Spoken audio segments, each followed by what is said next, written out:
If I could go back in the time, these are the 5 lessons I would have told myself when I learned English. And this would make my journey so much easier and faster. Lesson number 1. The grammar isn't everything. I used to think that if I study grammar, I will be able to learn English better and speak more fluently. Don't get me wrong, these are the important aspects of the language. But focusing too much grammar, it's made my progress is slower because I hesitated when I speak because I was trying to focus on the making the correct grammar. Some even for speaking, even for the writing that. But I understood that the main point is not to be perfect. It is important part to focus on what you want to say. What is your opinion? What is your expression in particular to that topic? Even if your grammar isn't perfect, as long as you understand and you speak, that's the dream. Because main part of the language, it is the communication. It took me so many years to understand the difference that. Because whenever I don't speak English, I was studying more grammar. I was doing more practice, more tests, and trying to memorizing the words, but didn't make any speaking practice. I wish instead of focusing on grammar, it would have been better to do more speaking practice, and I would have learned English very much faster. Lesson number 2. It's okay to make mistakes. I used to terrified saying the wrong thing or to mispronounce the words. Even in our mother language, we all make mistakes. For example, if I would say pencil this instead of pen, I will be very upset to myself. I was focusing more to being perfect rather than to communicate. But the truth is that every time you make mistakes, you learn something new. It's not the problem to making a mistake. It's the problem if you don't progress, if you don't fix your mistakes, that will be the problem is that. Because one of the big lessons that I learned throughout my journey, I used to work in a restaurant and it was a fully English restaurant that people used to come all over the world. And I heard many people saying different things when they're giving the order. Many times British people say that I will take a pizza. So if I will do the same mistakes, oh my God, I'll say I'm making something wrong. I have to fix my English. My English is not perfect. But this is not true. This is not the thing. This is not the problem that you have to focus on. It's important part to express yourself. One time you will do that mistake, but the second time you will say that I would like to have a pizza. Because it's all making a practice, and with that practice, when you do mistakes and fix it and do it better for the next time. Think about yourself when you have the first bicycle experience. Did you cycle perfectly or you just fell down? Probably now you are perfect when you do cycling because you practice a lot. But when you start, it's always you have to focus on your practice rather than your mistakes. And just learn from that, fix it, and move on. It's all part of the process. And lesson number 3. Do not just memorize vocabulary. I used to have the list of vocabulary every day. I tried to memorize the long list of words.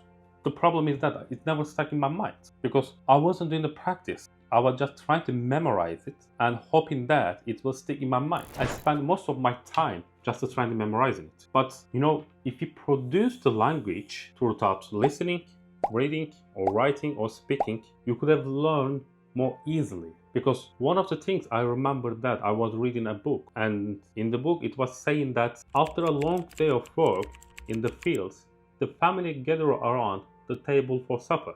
Although I wasn't familiar with the word of the supper, I could understand, the supper it's kinda is dinner because they are gathering around the table. Of course, after that I checked that what's the meaning of the supper, which is light evening meal. And since that time it stuck in my mind.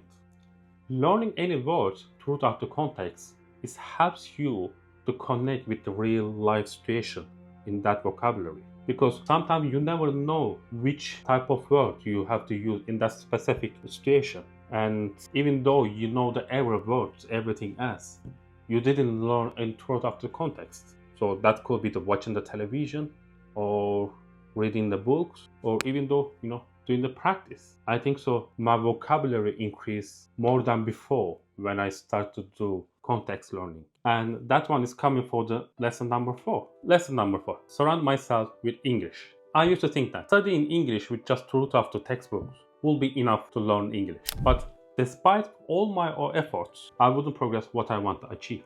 If you are living in the English speaking country, It's so much easier to surround yourself with English content. But my journey didn't start in English speaking country. I didn't have more opportunity to do speaking practice. In order to understand daily speaking language, it's not possible to learn throughout the textbooks because there are so many things that we use it in daily life that's not in the book, such as idioms, such as expression.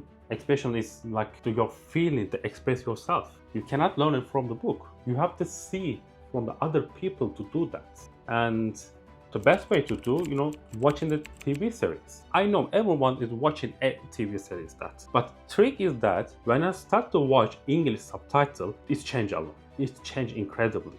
And when I started watching the English subtitles, I could see exactly specific word what they are using there. Because listening, it's not easy to catch the every word when you're watching the TV shows. But to see the words, see the vocabulary, and then after that, to see how they use and how they express, particularly in that topic, it helped me a lot to use that, to copy that. The main point is that the watching any shows in the real life situation and with the English subtitle not only improve my listening skills but also expose to me everyday expression and slangs, help me understand how English is used in the casual conversation. The more I surround myself, the faster that I learn. Lesson number 5. Be patient to myself. Learning English is not about being the best. It's about being better than you were yesterday. Consistency is more important than being perfect. I used to think about that I have to be perfect for every little situation. I have to know every grammar. I have to know every word. I have to know everything that I need to know in order to speak, in order to understand, in order to make the real conversation. Unfortunately, that mindset, it slowed me down. And sometimes I just give up. Because if I couldn't make the progress, there wasn't any point to study more, to learn more. Because I'm not learning that, I'm not able to speak English fluently. And I am the person, I want to do everything quickly. And I want to achieve that level. I want to achieve the C2 level as soon as possible. But it took many years to understand that. It's not about achieving the level. It's about progress. Even every day, just showing up. Just 10 minutes, 15 minutes, 20 minutes, even the 5 minutes every day. You will achieve that level eventually. If you have any exam, I could understand that you have the deadline. But English learning is not a destination that you have to achieve. It's a progress. It's a marathon. It's a long life marathon. I'm still learning new things every day. If you don't see immediate results, just be patient yourself. You are learning. Don't expect yourself to be perfect in a short amount of time. Just move forward, no matter how small steps you're taking. And my last things, practice regularly, not just when you feel like it. I hope you don't do same mistakes that I did. And please let me know what was your biggest mistakes when you learn English. Thank you so much for watching. See you in the next video.